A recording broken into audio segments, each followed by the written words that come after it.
My sister and I somehow ended up with two systems. One could enlarge objects by 100x, the other could shrink them by 100x. 3 days later, a massive rainstorm hit. Everyone was trapped at home with no supplies. I used the enlarging system to stretch what little we had, and we both made it through. What I didn't expect, my sister pushed me off a building after the rain stopped. If you hadn't stolen my enlarging system, I could have made more food to save my Chugege. I got reborn. This time, my sister rushed to grab the enlarging system before me. That's when I knew. She'd been reborn too. Fine. Since you love your precious Chew so much, I'm staying out of it this time. My sister couldn't wait. She grabbed a random cup and enlarged it 100x on the spot. Oh my god, it's real! The enlarging system is actually mine! I watched her coldly. In my past life, her childhood sweetheart Chu Sheng lived right across from us. My sister begged me. She wanted me to help his family enlarge their food supply, but I refused.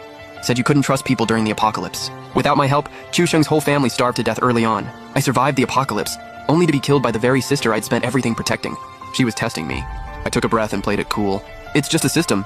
If you want it, take it. I don't care. Seeing I had zero interest in the enlarging system, my sister finally relaxed and smiled. Then she ran out and knocked on Chu Sheng's door. Long Jiajia, what are you doing here? My sister ignored the disgust on his face and cozied right up to him. Chugege, let's talk inside. Meanwhile, I checked the date. 3 days until the storm. I drove straight to the nearest supermarket and stocked up. Non-perishables, household supplies, seeds. Even baby chicks. And to set up a micro-shelter, I hit a furniture store and grabbed a whole set. Meanwhile, my sister was off daydreaming about her little romance with her crush. When she got home that night, I was shopping online. She came over. Bro, you got any cash? Lend me like tens of thousands. I want to buy some food. I laughed inside. Nope, I just bought a fridge. Totally cleaned me out. My sister screamed, you bought a fridge! Can't I just swap out my fridge? Why are you so worked up? No, I was just curious.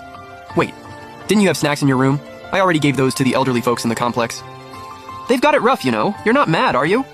One life later, she not only took my system but was now draining my last supplies. I dropped out to put her through school, bought her a place, supported her, and she betrayed me for Chu Sheng. I was completely done with her. It's fine, bro, you're the best. I knew you wouldn't get mad over something this small. She grabbed my arm and I pulled free. I'm wiped, heading to bed, get some sleep too. Back in my room, I kicked off the master plan, using a hidden gap in the walls from the renovation to build a massive micro-farm. Next morning, I drove back to my hometown and shrank the old farmhouse down, shrank a bunch of land to grow crops, then packed everything into the hideout. In 3 days, air filtration, wind power, micro-livestock farm, all up and running. The hideout now had a full house with a yard and several acres of farmland. While my sister was out, I installed hidden cameras around the apartment and the hallway outside.